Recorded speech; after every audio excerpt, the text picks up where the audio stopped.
बिस्मिल्लाहिर्रहमानिर्रहीम। अस्सलाम वालेकुम students, this is doctor Adil और आप देख रहे हैं एलीट कंसेप्चुअल एकेडमी। जैसे कि आप सबको मालूम है कि हम लोगों ने क्लास 11 बायोलॉजी स्टार्ट की हुई थी अकॉर्डिंग टू न्यू बुक, जिसके हम लोगों ने चैप्टर नंबर 2 का आगाज किया था, जिसका नाम है बैक्टीरिया एंड वायरसेस। आज हम लोग इस वीडियो के अंदर बैक्टीरिया के पोर्शन के अंदर एक टॉपिक का आगाज करेंगे, जिसका नाम है ecology and diversity of the bacteria. तो आए बढ़ते हैं व्हाइट बोर्ड की जानिब और आगाज करते हैं अपने आज के लेक्चर का। तो क्लास आज का हमारा टॉपिक है बैक्टीरिया, यानी कि बैक्टीरिया के पोर्शन में हम लोग पढ़ेंगे इकोलॉजी एंड डाइवर्सिटी, यानी कि diversity of bacteria and their ecology. Class अगर मैं थोड़े से बैकग्राउंड की बात करता हूं तो हम लोगों ने पढ़ा होगा जो बैक्टीरिया होते हैं क्या होते हैं, सारे के सारे प्रोकैरियोट्स होते हैं, यानी कि सेल के न्यूक्लियस की बुनियाद पे हम लोग सेल्स के आगे पास लिविंग ऑर्गेनिजम्स को दो ग्रुप के अंदर क्लासिफाई कर रहे होते हैं। One is called as the prokaryote, other one is called as the eukaryotes. Pro का मतलब होता है बिफोर, कैरियोन का मतलब होता है न्यूक्लियस। तो वो सारे के सारे जानदार या सेल जो न्यूक्लियस के इवॉल्व होने से पहले मौजूद है, this is called as the prokaryotes. और यू का मतलब होता है ट्रू, कैरियोन का मतलब होता है न्यूक्लियस। तो जिनके अंदर प्रॉपर न्यूक्लियस पाया जाता है, it is called as the eukaryotes. Proper nucleus क्या होता है, जिनको न्यूक्लियर इनवेलप, न्यूक्लियर मटेरियल को बाउंड करने वाली न्यूक्लियर इनवेलप मौजूद होती है, this is called as the eukaryote. और जिसके न्यूक्लियर मटेरियल को बाउंड करने वाली न्यूक्लियर इनवेलप मौजूद नहीं होती, this is called as the prokaryote. और प्रोकैरियोट के अंदर क्या क्या होते हैं, आर्की बैक्टीरिया होते हैं और यू बैक्टीरिया होते हैं। आर्की बैक्टीरिया को हम लोग एंशिएंट बैक्टीरिया भी कह रहे होते हैं, यानी कि पहले आगे पास जब इतनी ज्यादा टेक्नोलॉजी एडवांस नहीं थी तो ये माना जाता था कि आगे पास जो एंशिएंट यानी कि कदीम तरीन बैक्टीरिया, तो उसका क्या था, आगे पास आर्की बैक्टीरिया थे। लेकिन जैसे जैसे हमारे पास नॉलेज इसमें इजाफा होता गया तो हमें पता चला आर्की बैक्टीरिया के एक सेपरेट ग्रुप का और डोमेन आगे पास कार्ल वोइस ने इसको अलग डोमेन के अंदर इसको क्लासिफाई किया था। अगर मैं प्रोकैरियोट्स की बात करूं तो कहा जाता है प्रोकैरियोट्स सबसे पहले कब इवॉल्व हुए थे, 3.5 बिलियन ईयर्स अगो। और यूकैरियोट की बात करूं तो यूकैरियोट कब इवॉल्व हुए थे, 1.5 बिलियन ईयर्स अगो। यानी कि सबसे पहले आगे पास जिंदगी का जो आगाज हुआ था वो किस फॉर्म के अंदर हुआ था, प्रोकैरियोट्स की शक्ल के अंदर हुआ था। और कब हुआ था, 3.5 बिलियन ईयर्स अगो। और कहा जाता है कि एक अंदाजे के मुताबिक के 2 बिलियन तक हुआ कि आगे पास सिर्फ और सिर्फ पूरी दुनिया के ऊपर कौन राज करते रहे हैं, प्रोकैरियोट्स ही राज करते रहे हैं। 1.5 बिलियन ईयर्स अगो के बाद क्या हुआ था, यूकैरियोट्स इवॉल्व हो चुके थे। तो आइए हम लोग अपने मेन टॉपिक की जानिब चलते हैं, which is called as the diversity in bacteria and their ecology. Diversity हम लोग क्या होते हैं, वैरायटी को, इन बैक्टीरिया यानी कि बैक्टीरिया यानी कि बैक्टीरिया के अंदर जो डिफरेंट टाइप्स की वैरायटीज पाई जाती है, this is called as the diversity in bacteria and their ecology. Ecology हम लोग कह रहे होते हैं इकोसिस्टम के साथ आगे पास वर्ड रिलेट कर रहा होता है। तो इकोलॉजी हम लोग कह रहे होते हैं किसी भी जानदार का उसके इन्वायरमेंट के साथ क्या ताल्लुक है, क्या रिलेशन है, this is called as the ecology. तो हम लोग पढ़ेंगे बैक्टीरिया के अंदर क्या क्या डाइवर्सिटी पाई जाती है और क्या क्या उसके आगे पास इकोलॉजी होती है। तो हम लोग स्टार्ट करते हैं इसके बैकग्राउंड से कि दो आगे पास साइंटिस्ट थे, मार्गुलिस एंड श्वांस। इन्होंने क्लासिफिकेशन के अंदर बहुत सारे कारनामे सर अंजाम दिए थे। रॉबर्ट विटेकर ने जब 5 किंगडम क्लासिफिकेशन दी थी तो उसकी रीडिस्कवरी भी किन्होंने दी थी, मार्गुलिस एंड श्वांस ने दी थी। तो मार्गुलिस एंड श्वांस के बारे में कहा जाता है इन्होंने क्या किया था, आगे पास क्लासिफिकेशन ऑफ प्रोकैरियोट्स पे बहुत आगे पास काम किया था। वो एक कंप्रीहेंसिव क्लासिफिकेशन का सिस्टम दिया था। और क्लासिफिकेशन के अंदर क्या किया, जितने भी प्रोकैरियोट्स थे सारे के सारे प्रोकैरियोट्स को 16 फाइलम के अंदर या फाइला के अंदर क्या किया था, डिवाइड किया था। हम लोग आगे पास आपकी बुक के मुताबिक चंद इंपॉर्टेंट ग्रुप्स को स्टडी करेंगे, तो हम लोग वन बाय वन सबको स्टडी करते हैं। सबसे पहले हमारा ग्रुप है ओमनी बैक्टीरिया। ओमनी बैक्टीरिया क्या होता है, हम लोग इसकी चंद कैरेक्टरिस्टिक्स को स्टडी करते हैं कि ओमनी बैक्टीरिया के अंदर जितने भी बैक्टीरिया होते हैं वो सारे के सारे क्या होते हैं, रिजिड होते हैं यानी कि हार्ड होते हैं, यानी कि काफी आगे पास थिक उसके अंदर सेल वॉल पाई जाती है। इनके शेप क्या होती है, रॉड शेप होती है, यानी कि बैसिलस शेप होती है। रॉड शेप हम लोग क्या होते हैं, ऐसी शेप को, तो this shape is called as the rod shape. तो इनकी शेप क्या होती है, रॉड शेप होती है। या क्या होते हैं, हेटेरोट्रोफिक होते हैं।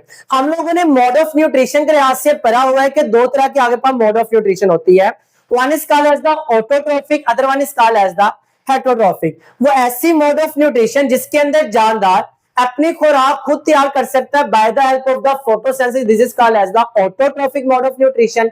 और ऐसी मोड ऑफ न्यूट्रिशन जिसके अंदर कोई भी इंसान आगे पास या कोई भी लिविंग ऑर्गेनिज्म अपनी खुराक खुद तो बना नहीं सकता, खुद तो आगे हासिल नहीं कर सकता, लेकिन किसी ऑटोट्रॉफ पे डिपेंड कर रहा होता है, this is called as the heterotrophic mode of nutrition. तो ये क्या होते हैं, आगे पास हेटेरोट्रॉफिक मोड ऑफ न्यूट्रिशन रखते हैं, यानी कि अपनी खुराक खुद तैयार नहीं कर सकते। इसके अलावा क्या होते हैं, they are the gram negative bacteria, यानी कि ओमनी बैक्टीरिया के अंदर जितने भी बैक्टीरिया होते हैं सारे के सारे की जो सेल वॉल होती है वो किस नेचर की होती है, ग्राम नेगेटिव बैक्टीरिया के नेचर की होती है। आगे में से मोस्टली क्या होते हैं, पैथोजेंस होते हैं। पैथोजेंस हम लोग ऐसे लिविंग ऑर्गेनिजम्स को या माइक्रो ऑर्गेनिजम्स को कह रहे होते हैं जो किसी भी दूसरे जानदार के अंदर डिजीज को कोज कर रहे होते हैं। तो disease causing micro organism is called as the pathogens. तो इनमें से ज्यादातर क्या होते हैं, पैथोजेंस होते हैं, यानी कि डिजीज को कॉज कर रहे होते हैं। एंड मोस्टली है फ्लैजिला, यानी कि इनको मूवमेंट के लिए आगे पास कुछ स्ट्रक्चर की जरूरत होती है। हम लोगों ने इससे प्रीवियस लेक्चर के अंदर पढ़ा था कि आगे पास जो मूवमेंट होती है, मोटिलिटी होती है बैक्टीरिया के अंदर, वो फ्लैजिला के जरिए भी हो सकती है, पिलाई के जरिए भी हो सकती है, और आगे पास ब्रोनियन मोशन यानी कि डिफरेंट किस्म के आगे पास मेथड होते हैं। उनमें से एक मेथड था bye the help of the flagella. तो इनमें से ज्यादातर बैक्टीरिया के अंदर, बैक्टीरिया के पास क्या होता है, एक या एक से ज्यादा फ्लैजिला होते हैं for the purpose of movement. और इनकी प्रॉपर्टी होती है दे डोंट प्रोड्यूस स्पोर्स, ये क्या करते हैं, आगे पास स्पोर्स की फॉर्मेशन नहीं कर रहे होते। एंड मोस्टली एरोबिक, यानी कि यूजुअली क्या होते हैं, एरोबिक होते हैं। एरोबिक हम लोग ऐसे जानदार को कह रहे होते हैं जो कि रेस्पिरेशन के जरिए, रेस्पिरेशन आगे पास ऑक्सीजन की मौजूदगी में कर होते हैं, this is called as the aerobic. Word aerobic का मतलब होता है ऑक्सीजन, यानी कि जिनको आगे पास सर्वाइव करने के लिए ऑक्सीजन का होना लाजमी होता है, this is called as the aerobic. इनमें एग्जांपल के तौर पे आता है इकोलाई यानी कि सर्शिया कोलाई, और आगे पास विब्रियोस भी इसमें क्या होता है, आगे पास इंक्लूड हो रहे होते हैं। विब्रियो हम लोग ऐसे बैक्टीरिया कह रहे हैं द कोमा शेप, यानी कि for example this shape is called as the comma shape. इनकी जो शेप होती है कुछ यूं होती है ये। तो आगे पास ये कोमा शेप के आगे जो जो बैक्टीरिया होते हैं हम लोग कहते हैं विब्रियोस कह रहे होते हैं, और ये भी किस में इंक्लूड होते हैं, ओमनी बैक्टीरिया के अंदर इंक्लूड हो रहे होते हैं। तो क्लास आगे हमारे पास सेकंड टाइप है सियानोबैक्टीरिया। तो हमारे पास व्हाट इज अ सियानोबैक्टीरिया, सियानोबैक्टीरिया का दूसरा नाम क्या होता है, इसे हम लोग ब्लू ग्रीन एल्गी भी कह रहे होते हैं। तो हमारे पास what is the cyanobacteria, these are the photosynthetic bacteria, यानी कि ऐसे बैक्टीरिया जो क्या होते हैं, एबिलिटी रखते हैं क्या करने की, फोटोसिंथेसिस करने की। हम लोगों ने पढ़ा हुआ फोटोसिंथेसिस क्या होता है, एक ऐसा प्रोसेस होता है जिसके अंदर कोई भी जानवर अपनी खुराक खुद तैयार कर रहा होता है in the presence of the light, यानी कि फोटो का मतलब होता है फोटोन यानी कि लाइट। तो लाइट की मौजूदगी में अपनी खुराक खुद बनाने के प्रोसेस को हम लोग कहते हैं फोटोसिंथेसिस कह रहे होते हैं। और ऐसे बैक्टीरिया जिनके अंदर फोटोसिंथेसिस होती है, this is called the photosynthetic bacteria. अब इनके अंदर फोटोसिंथेटिक बैक्टीरिया के अंदर फोटोसिंथेसिस क्यों होती है, क्योंकि इनके पास बहुत सारे फोटोसिंथेटिक पिगमेंट्स पाए जाते हैं। For example they contain chlorophyll A, जो कि मेन रोल प्ले कर रहा होता है फोटोसिंथेसिस के अंदर, but they also contain accessory pigments such as carotenoids and blue and red phycobilin. Accessory हम लोग कह रहे होते हैं मददगार को, यानी कि मेन जो रोल होता है फोटोसिंथेसिस के अंदर वो किसका होता है, क्लोरोफिल ए का। लेकिन क्लोरोफिल ए के साथ कुछ क्या होता है, उसकी मददगार पिगमेंट्स होती है, यानी कि उसके आगे पास मदद कर रहे होते हैं फोटोसिंथेसिस के अंदर, this is called as the accessory pigments. हम लोग आगे जाके बायो एनर्जेटिक्स के अंदर पढ़ेंगे क्या करते हैं, लाइट को आगे पास एब्जॉर्ब करके क्लोरोफिल ए की जानिब भेज सेंड कर रहे होते हैं, यानी कि भेज रहे होते हैं। तो इनके पास क्या होता है, क्लोरोफिल ए होता है, आगे पास एसेसरी पिगमेंट्स होती है, जिसकी वजह से क्या करते हैं, फोटोसिंथेसिस को कर रहे होते हैं। और इनके बारे में कहते हैं क्या आपके पास मदद कर रहे होते हैं, increase free oxygen in the atmosphere, यानी कि कहा जाता है कि एवोल्यूशन के दौरान जब जिंदगी का आगाज हुआ था प्रोकैरियोट्स की फॉर्म के अंदर 3.5 बिलियन ईयर्स अगो, तो हमारे पास जो इन्वायरमेंट था बाहर वाला, ये क्या था, रिड्यूसिंग इन्वायरमेंट था। इसके अंदर ऑक्सीजन की क्वांटिटी क्या थी, बहुत ज्यादा कम थी। तो हमारे पास कुछ अर्ली प्रोकैरियोट्स ऐसे थे जिन्होंने क्या किया, फोटोसिंथेसिस स्टार्ट की, और फोटोसिंथेसिस में वाटर को यूज करना स्टार्ट किया। और जब ये वाटर को यूज कर रहे थे तो वाटर के ब्रेकडाउन से आगे पास ये क्या करते थे, ऑक्सीजन की फॉर्मेशन कर रहे थे। और ये ऑक्सीजन कहां पे जाती है, आगे पास इन्वायरमेंट के अंदर जा रही होती है। और जैसे जैसे ऑक्सीजन इन्वायरमेंट के अंदर जा रही होती है, इन्वायरमेंट के अंदर ऑक्सीजन का लेवल क्या हो रहा होता है, ज्यादा। और इसी की वजह से क्या हुआ था, अर्थ के ऊपर या आगे पास खुशकी के ऊपर जिंदगी सर्वाइव कर सकी या पॉसिबल हो सकी थी। तो इन्होंने क्या किया, सबसे पहले आगे पास increase free oxygen in the atmosphere, यानी कि एटमॉस्फेयर के अंदर ये फ्री ऑक्सीजन को इंक्रीज करने के अंदर बहुत ज्यादा रोल प्ले किया था। और इनके पास क्या होता है, स्ट्रक्चर होता है which is called as the heterocyst. Heterocyst क्या होता है, these are the specialized cells for fixation of the atmospheric nitrogen. हमारे पास हेटेरोसिस्ट क्या होते हैं, आप लोगों को यहाँ पे पिक पे भी नजर आ रहा होगा, जो सियानोबैक्टीरिया होता है, इनकी बॉडी के स्ट्रक्चर के अंदर क्या होता है, एक स्पेशलाइज्ड सेल होता है, this specialized cell is called as the heterocyst. अब ये हेटेरोसिस्ट क्या कर रहा होता है, फिक्सेशन कर रहा होता है किसकी, एटमॉस्फेरिक नाइट्रोजन की। अब एटमॉस्फेयर के अंदर जो नाइट्रोजन पाई जाती है वो N2 फॉर्म के अंदर होती है, और जो N2 फॉर्म के अंदर होती है इसके अंदर कितने आगे पास बॉन्ड होते हैं, 3 बॉन्ड होते हैं नाइट्रोजन के दरमियान। अब ये 3 बॉन्ड्स को तोड़ के नाइट्रोजन को इस्तेमाल करना बहुत ज्यादा डिफिकल्ट होता है लिविंग ऑर्गेनिजम्स के लिए। तो कोई भी आगे पास लिविंग ऑर्गेनिज्म जो नाइट्रोजन को यूज करना चाह रहा होता है, जैसे कि प्लांट्स हो गए, आगे पास कोई भी और लिविंग ऑर्गेनिज्म हो गया, वो हमेशा नाइट्रोजन को यूज कर रहा होता है किस फॉर्म में, या तो नाइट्राइट की फॉर्म में या तो नाइट्रेट की फॉर्म में। तो कुदरत ने क्या किया होगा, कुछ ऐसे लिविंग ऑर्गेनिज्म बनाए हैं जो क्या करते हैं, एटमॉस्फेरिक नाइट्रोजन को फिक्स कर रहे होते हैं इस फॉर्म के अंदर, और नाइट्रोजन को N2 से आगे पास नाइट्राइट या नाइट्रेट की फॉर्म के अंदर फिक्स करने को या कन्वर्ट करने के प्रोसेस को हम लोग क्या होता है, नाइट्रोजन फिक्सेशन। और जो नाइट्रोजन फिक्सेशन होती है वो सियानोबैक्टीरिया के एक स्पेशलाइज्ड सेल के अंदर होती है, which is called as the heterocyst. आगे पास इसकी कुछ प्रॉपर्टीज बताई गई है कि आगे पास ये क्या कर रहा होता है, मैट्स की फॉर्मेशन कर रहा होता है, यानी कि जहां भी पाया था वहां पे क्या कर रहा होता है, आगे पास पूरे के पूरे एटमॉस्फेयर या पूरी पूरी सॉइल को या पूरे के पूरे एरिया को कवर कर लेता है। और जैसे आगे पास पूरे के पूरे एरिया को कवर करा होता है, हमें यूं लग रहा होता है जैसे आगे पास वो किस फॉर्म के अंदर है, मैट्स की फॉर्मेशन के अंदर, यानी कि जैसे उसने उस कलर का क्या बिछाया हुआ है, कारपेट बिछाया हुआ है। इसके अलावा ये कॉम्बिनेशन के अंदर होता है which is called as the lichen. Lichen क्या होता है, it is the association between the fungi and algae. हम लोग चूंकि सियानोबैक्टीरिया को ब्लू ग्रीन एल्गी भी कह रहे होते हैं, यानी कि बाज का दिया क्या कर रहा होता है, फंजाई के साथ एसोसिएशन बना रहा होता है, which is called as the lichen. और लाइकन कहां में पाए जाते हैं, हमें ज्यादातर रॉक्स के अंदर पाए जाते हैं, यानी कि जितनी भी चट्टानें वगैरह होती है ये वहां पे पाए जाते हैं। जो जमीन क्या होती है, बिल्कुल बंजर जमीन होती है, और वहां पे ये ग्रो कार्य होता है, इस बंजर जमीन को क्या करते हैं, जरखेजी के अंदर कन्वर्ट कार्य होते हैं, यानी कि फर्टाइल लैंड के अंदर कन्वर्ट कार्य होते हैं। तो ये था हमारे पास सियानोबैक्टीरिया। हम लोग इसमें 3rd नंबर को स्टडी करते हैं, which is called as the mycoplasmas and the spiroplasmas. याद रखना जो माइकोप्लाज्मा या स्पाइरोप्लाज्मा होता है, इसको हम लोग सबसे स्मॉलेस्ट बैक्टीरिया के अंदर भी इंक्लूड कार्य होते हैं, क्योंकि इनका स्ट्रक्चर क्या होता है, बहुत ज्यादा स्मॉल होता है, and also they lack cell wall. यानी कि ये प्रॉपर्टी एक ऐसी प्रॉपर्टी है कि सेल वॉल का ना होना जो इन बैक्टीरिया के ग्रुप को बाकी सारे के सारे बैक्टीरिया के ग्रुप से क्या कर रहा होता है, डिस्टिंग्विश कर रहा होता है। यानी कि यहाँ पे क्या होता है, सिर्फ और सिर्फ एक ऐसा ग्रुप है बैक्टीरिया का जिसके पास क्या होती है, सेल वॉल नहीं होती। अब चूंकि इनके पास सेल वॉल नहीं होती, इसलिए क्या करते हैं, ये रेजिस्टेंस शो कार्य होते हैं किसको, पेनिसिलिन को, या और ऐसे आगे पास एंटीबायोटिक्स को, जिनका जो मोड ऑफ एक्शन होता है वो किसकी तरह होता है, पेनिसिलिन की तरह होता है। अब जो पेनिसिलिन होता है कैसे आगे पास इफेक्ट कर रहा होता है, एंटीबायोटिक्स क्या होती है, एंटीबायोटिक ऐसी ड्रग्स होती है जो क्या करती है, किसी भी बैक्टीरिया को किल करने के लिए इस्तेमाल हो रही होती है। और जो पेनिसिलिन होती है इससे आगे पास एसोसिएट जो एंटीबायोटिक्स होती है, ये किसी बैक्टीरिया को किल करने के लिए, उसकी ग्रोथ रोकने के लिए, उसकी सेल वॉल की ग्रोथ होती है उसको क्या करती है, आगे पास इनहिबिट कर देती है, स्टॉप कर देती है। यानी कि किसी भी आगे पास जब बैक्टीरिया होगा उसकी सेल वॉल की फॉर्मेशन नहीं होगी, तो प्रॉपर स्ट्रक्चर नहीं बनेगा, तो वो आगे पास आगे सर्वाइव या ग्रो भी नहीं कर पाएगा। अब चूंकि इनके पास सेल वॉल नहीं होती, तो वो वाली एंटीबायोटिक जो क्या करती है, सेल वॉल की ग्रोथ को इफेक्ट करती है, वो आगे पास इनके ऊपर आगे पास कोई भी असरअंदाज नहीं रखती, इसलिए क्या करती है, उनके आगे पास खिलाफ रेजिस्टेंस को शो कर रही होती है। आगे हम लोग बात करते हैं क्या होते हैं, आल्सो कॉज डिजीज। आगे हम लोग इसकी बात करते हैं, आपके पास इनमें से ज्यादातर मेंबर्स क्या होते हैं, डिजीज को कॉज कर होते हैं, यानी कि ये भी पैथोजेंस होते हैं।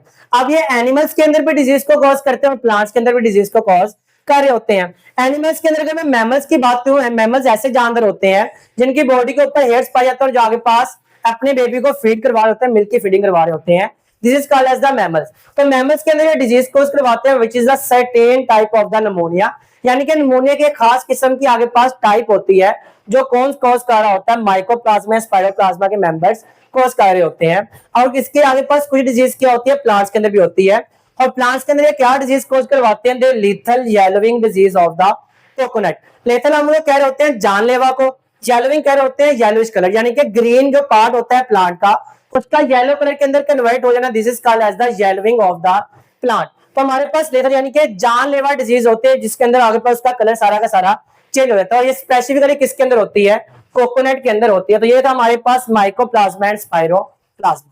तो क्लास आगे हम लोग आपके पास क्लासिफिकेशन के अंदर अपने फोर्थ ग्रुप की जाने बढ़ते हैं, which is called as the spirochetes. अब स्पायरोकिड्स के अंदर जितने भी बैक्टीरिया पाए जाते हैं सारे क्या होते हैं, लॉन्ग स्पाइरलम होते हैं। स्पाइरलम हम लोगों ने पहले आपके पास प्रीवियस लेक्चर के अंदर बात की थी। ये क्या होता है, these are the spring like structures, कुछ यूं। तो इनके आगे पास स्ट्रक्चर क्या होता है, हेलिकल फॉर्म के जो बैक्टीरिया होते हैं उससे हम लोग क्या होते हैं, स्पाइरलम कह रहे होते हैं। और जो स्पायरोकिड्स होते हैं क्या होते हैं, आगे पर लॉन्ग और thin form of the spirillum होती है, इसमें आगे पर लंबे लंबे आगे पास स्पाइरलम्स होते हैं। अगर इनके अंदर जितने भी बैक्टीरिया पाए जाते हैं उनके मैं सेल वॉल की बात करूं तो इनके अंदर क्या होती है, gram negative type of the cell wall होती है। यानी कि जो सेल वॉल पाई जाती है उसके आगे पास नेचर क्या होती है, ग्राम नेगेटिव होती है। तो इसके अंदर मैं फ्लैजिला की बात करूं तो सारे के सारे जो आगे पास स्पाइरलम होते हैं, स्पायरोकिड्स होते हैं, इनके पास क्या होते हैं, फ्लैजिला पाए जाते हैं। और फ्लैजिला के आगे पास जो नंबर्स होते हैं वो डिफरेंट रेंज के अंदर होते हैं, 2 से लेके मोर देन 100, यानी कि कम से कम 2 और ज्यादा आगे पास 100 से ज्यादा हो सकते हैं। तो ये रेंज के अंदर इनके पास क्या होती है, फ्लैजिला पाए जाते हैं for the purpose of the movement. तो क्लास एग्जांपल के तौर पे आता है ट्रिपोनोमेर। ये क्या करते हैं, आगे पास डिजीज को कॉज कर रहा होता है, which is called as syphilis. ये आगे पास क्या डिजीज होती है, इट इज एसटीडीज। एसटीडीज हम लोग ऐसी डिजीज को कह रहे होते हैं, इसकी फुल एब्रीवेटेड होती है सेक्सुअली ट्रांसमिटेड डिजीज। यानी कि ऐसी आगे पास डिसऑर्डर्स या डिजीज जो क्या होती है, सेक्सुअल कांटेक्ट की वजह से आगे पास ट्रांसफर हो रही होती है, स्प्रेड हो रही होती है, this is called as sexually transmitted disease. तो ये था हमारे पास स्पायरोकिड। हम लोग नंबर 5 पे बात करते हैं सूडोमोनाड्स की। अगर मैं सूडोमोनाड्स की बात करूं, ये सारे के सारे बैक्टीरिया के होते हैं, ग्राम नेगेटिव सेल वॉल रखते हैं। यानी कि जितने भी आगे पास बैक्टीरिया होते हैं इस ग्रुप के अंदर पाए जाते हैं, उनकी जो सेल वॉल की नेचर होती है वो क्या होती है, ग्राम नेगेटिव टाइप होती है। और जितने भी बैक्टीरिया होते हैं सारे के सारे क्या होते हैं, फ्लैजिलेटेड होते हैं, यानी कि कम से कम उनके पास एक या एक से ज्यादा क्या होता है, फ्लैजिला होता है for the purpose of the movement. और ये आगे पास some pathogens, some play role in the denitrification, some break organic material and some are the autotroph. वो कहते हैं कि आगे पास मोड ऑफ न्यूट्रिशन यानी कि न्यूट्रिशन हासिल करने के डिफरेंट किस्म के क्या होते हैं, मेथड होते हैं। कुछ क्या करते हैं, ऑर्गेनिक मटेरियल को इजीली आगे पास ब्रेक डाउन कर देते हैं। ऑर्गेनिक मटेरियल कौन सा, जो हमारे पास डिके हो जाता है, यानी कि आगे पास वो वाला ऑर्गेनिक मटेरियल जो डिके हो जाता है उसके ऊपर ये क्या कर रहे होते हैं, आगे पास अटैक करके उसको ब्रेक डाउन करके वहां से एनर्जी हासिल कर रहे होते हैं, यानी कि सेप्रोफाइटिक न्यूट्रिशन हासिल कर रहे होते हैं। इनमें से कुछ क्या होते हैं, ऑटोट्रॉफ होते हैं, यानी कि अपनी खुराक खुद तैयार कर रहे होते हैं by the help of the photosynthesis. इनमें से कुछ क्या होते हैं, पैथोजेंस होते हैं, यानी कि किसी आगे पास दूसरे सेल के ऊपर जाते हैं, वहां से फूड हासिल करते हैं, वहां पे आगे पास क्या कर रहे हैं, डिजीज कॉज कर रहे होते हैं। And some play role in the denitrification. Denitrification क्या होता है, हमारे पास नाइट्रिफिकेशन हम लोग कह रहे होते हैं नाइट्रोजन को हासिल करना कहां से, एटमॉस्फेयर में। और नाइट्रोजन का आगे पास लिविंग ऑर्गेनिज्म से दोबारा एटमॉस्फेयर के अंदर मूव कर जाना, this is called as the denitrification. तो इनके आगे पास नेचर क्या होती है, ऑटोट्रॉफ होते हैं। कुछ क्या करते हैं, आगे पास ऑर्गेनिक मटेरियल को ब्रेक डाउन कर रहे होते हैं। कुछ क्या होते हैं, पैथोजेंस होते हैं, डिजीज को कॉज करवा रहे होते हैं। और कुछ क्या होते हैं, डीनाइट्रिफिकेशन के अंदर रोल प्ले कर रहे होते हैं। एग्जाम्पल के तौर पे आता है सूडोमोनास, जो आगे पास कहां पे पाया जाता है, सोइल के अंदर पाया जाता है, वेजिटेबल्स के ऊपर पाया जाता है, वाटर के अंदर पाया जाता है। तो ये था हमारे पास सूडोमोनास। आगे हम लोग इसके 6 ग्रुप की बात करते हैं, which is called as the actinomycetes। अगर मैं actinomycetes की बात करूं तो it is a very important group in the bacteria। तो बैक्टीरिया के अंदर ये क्या होता है, बहुत इंपॉर्टेंट ग्रुप पाया जाता है, जो क्या होता है, फिलामेंटस ग्रोथ फॉर्म के अंदर होता है। What is the filamentous form, हमारे पास दिस इज द बैक्टीरिया। और अगर बैक्टीरिया के सेल आपस में मिलते जाते हैं तो एक चेन बनती है, and this chain of bacterium is called as the, या this chain of cell is called as the filamentous form. तो जितने भी एक्टिनोमाइसीट से ताल्लुक रखने वाले बैक्टीरिया होते हैं वो क्या होते हैं, फिलामेंटस फॉर्म के अंदर पाए जाते हैं। अब ये क्या होते हैं, इनके नेचर पाई जाती है, क्या करते हैं, प्रोड्यूस स्पोर। और ऐसे स्पोर्स को प्रोड्यूस करते हैं which are resistance to the unfavourable condition. हम लोगों ने प्रीवियस टॉपिक के अंदर पढ़ा था endospore formation in the bacteria, और वहां भी हम लोगों ने देखा था वो क्या करते हैं, अनफेवरेबल कंडीशन को सर्वाइव करने के लिए क्या बनाते हैं, स्पोर बनाते हैं, एंडोस्पोर बना रहे होते हैं। और एक्टिनोमाइसीट्स भी क्या करते हैं, स्पोर्स की फॉर्मेशन करते हैं, और ऐसे स्पोर्स बनाते हैं जो क्या करते हैं, resistance to the unfavourable condition, यानी कि अनफेवरेबल कंडीशन के अंदर सर्वाइव करने के अंदर उसको रोल प्ले कर रहे होते हैं। आगे क्या होते हैं, नाइट्रोजन फिक्सर्स होते हैं, और पाए जाते हैं कहां पे, root nodules of the flowering plants. तो ये क्या होते हैं, नाइट्रोजन फिक्सर होते हैं। नाइट्रोजन फिक्सर का मतलब होता है कि नाइट्रोजन जो कि एटमॉस्फेयर के अंदर पाई जाती है, किस फॉर्म के अंदर होती है, नाइट्रोजन की फॉर्म के अंदर, उसको N2 की फॉर्म से नाइट्राइट या नाइट्रेट की फॉर्म में कन्वर्ट करने का प्रोसेस को हम लोग कहते हैं नाइट्रोजन फिक्सेशन। और वो वाले लिविंग ऑर्गेनिज्म जो नाइट्रोजन फिक्सेशन कार्य होते हैं, this is called as a nitrogen fixer. और ये कहां पे पाए जाते हैं, root nodules of the flowering plants. Roots क्या होते हैं, आगे पास हम लोग ड्रा करते हैं, दीज आर द रूट्स। ये हमारे पास क्या है, रूट्स है प्लांट्स की। वैसे हम लोग बात करते हैं रूट्स क्या होते हैं, शूट्स क्या होते हैं। तो प्लांट के दो पार्ट होते हैं, one is the root, one is the shoot. वो वाला पार्ट जो क्या होता है, जमीन से बाहर हमें नजर आ रहा होता है, this is called as the shoot. और जो जमीन के अंदर होता है, this is called as the root. अगर मैं फ्लावरिंग प्लांट को देखता हूं या एंजियोस्पर्म्स को देखता हूं, उनके आगे पास जो रूट्स होते हैं, यहाँ पे मुझे आगे पास थोड़े थोड़े ड्यूल नजर आ रहे होते हैं, यानी कि छोटे छोटे स्ट्रक्चर्स नजर आ रहे होते हैं कुछ रूट्स के साथ ही। और इन स्ट्रक्चर्स के अंदर क्या होते हैं, बैक्टीरिया पाए जाते हैं। कौन से बैक्टीरिया पाए जाते हैं, नाइट्रोजन फिक्सर बैक्टीरिया। तो ये जो स्ट्रक्चर होते हैं इसे हम लोग क्या होते हैं, रूट नोड्यूल्स। तो ये क्या होते हैं, फ्लावरिंग प्लांट्स के जो रूट के नोड्यूल्स होते हैं उसके अंदर ये पाए जाते हैं। और प्ले क्या कर रहे होते हैं, रोल प्ले कर रहे होते हैं नाइट्रोजन फिक्सेशन के अंदर। आगे क्या करते हैं, cause dental plate by destroy the enamel. यानी कि डेंटल हम लोग कह रहे होते हैं तीत को, प्ले का हम लोग कह रहे होते हैं आगे पास एक कैविटी बना देने को। तो ये क्या करते हैं, दांतों के अंदर आगे पास एक कैविटी बना देते हैं, विच इज कॉल्ड, जिसे हम लोग डेंटल कैरिस भी कह रहे होते हैं। और ये कैसे कर रहे होते हैं, by destroy the enamel. Enamel क्या होता है, for example this is the teeth, आपके पास कोई भी टीथ है, इस टीथ के ऊपर क्या होती है, नेचर ने एक हमें कवरिंग दी होती है, एक कनेक्टिव टिश्यू की लेयर होती है जो हमें प्रोटेक्शन दे रही होती है हमारे टीथ को। वो जो लेयर ऑफ प्रोटेक्शन होती है, this is called as the enamel. और ये बहुत ज्यादा हार्ड लेयर होती है। ये क्या करती है, हमारे टीथ को डिस्ट्रॉय होने, आगे पास डैमेज होने नहीं दे रही होती। लेकिन जो एक्टिनोमाइसीट्स के मेंबर्स होते हैं क्या करते हैं, इनको भी आगे पास डिस्ट्रॉय करके हमें आगे पास डेंटल प्लेट कॉज कर रहे होते हैं। इसके अलावा इसके अंदर आगे पास कुछ बैक्टीरिया की एग्जांपल दे रहे हैं, यानी कि उसकी वजह से क्या क्या डिजीज कॉज होती है। तो एक है माइकोबैक्टीरियम लिप्रोय, ये क्या करता है, कॉज करता है डिजीज को, which is called as leprosis. Leprosy आगे पास एक ऐसी डिजीज होता है जिसके अंदर आगे पास एक सिंड्रोम होता है, बहुत सारे डिसऑर्डर्स मिक्स हो गए, कॉम्बिनेशन ऑफ डिजीज हमें देखने को मिली। तो क्लास आगे हम लोग इसके एक मशहूर जमाना एग्जांपल को पढ़ते हैं, which is called as the mycobacterium tuberculosis. ये क्या करती है, आगे पास एनिमल्स के अंदर एक डिजीज को कॉज करती है, which is called as the tuberculosis. अगर मैं ट्यूबरक्लोसिस की बात करूं, आगे पास इसको हम लोग आम जुबान के अंदर टीबी भी कह रहे होते हैं। तो टीबी यानी कि ट्यूबरक्लोसिस को कॉज करने वाले जो आगे पास बैक्टीरिया होते हैं उसे हम लोग कहते हैं माइकोबैक्टीरियम ट्यूबरक्लोसिस। और वो किसके अंदर इंक्लूड होते हैं, एक्टिनोमाइसीट्स के अंदर। आगे अगर मैं एक्टिनोमाइसीट्स की बात करूं, ये क्या होते हैं, सोर्स ऑफ एंटीबायोटिक्स होते हैं। एंटीबायोटिक्स हम लोग ऐसी ड्रग्स या ऐसी मेडिसिन को कह रहे होते हैं जो क्या करते हैं, किसी भी बैक्टीरिया को किल करने के लिए इस्तेमाल हो रहे होते हैं। तो हमारे पास एंटीबायोटिक्स क्या करते हैं, हम लोग यहां से हासिल कर रहे होते हैं। फॉर एग्जांपल के तौर पे टेट्रासाइक्लिन, इथ्रोमाइसिन, ईडीसी।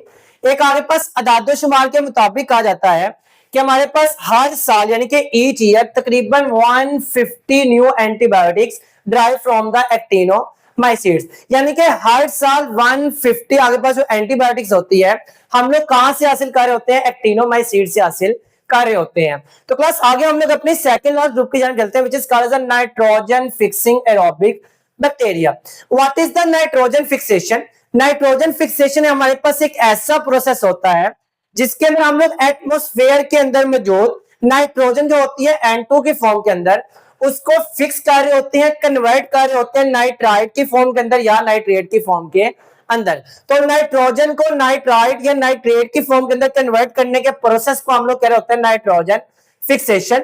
और एरोबिक हम लोग कह रहे होते हैं ऐसे बैक्टीरिया को जो क्या करते हैं, ऑक्सीजन की मौजूदगी में सर्वाइव कर रहे होते हैं, यानी कि सांस लेने के लिए ऑक्सीजन आगे पास क्या होती है, जरूरी होती है। तो ऐसे आगे पास सारे के सारे बैक्टीरिया जो क्या करते हैं, ऑक्सीजन को इस्तेमाल करते हुए नाइट्रोजन को नाइट्राइट या नाइट्रेट के अंदर कन्वर्ट कर रहे होते हैं, this is called as the nitrogen fixing aerobic bacteria. आगे हम लोग इसकी कुछ प्रॉपर्टीज की बात करते हैं। तो इससे बिलोंग करने वाले जितने बैक्टीरिया होते हैं सारे के सारे क्या होते हैं, ग्राम नेगेटिव बैक्टीरिया होते हैं। और इनमें से मोस्टली क्या होते हैं, फ्लैजिलेटेड होते हैं, यानी कि इनके पास ज्यादातर के पास एक या एक से ज्यादा क्या होता है, फ्लैजिला होता है for the purpose of the movement. Example के तौर पे आता है ओजोटोबैक्टीरिया। ये क्या कर रहा होता है, नाइट्रोजन को नाइट्रेट के अंदर कन्वर्ट कर रहा होता है। This is the example of the nitrogen fixing aerobic bacteria. Class last में हम लोग बात करते हैं कीमोसिंथेटिक बैक्टीरिया।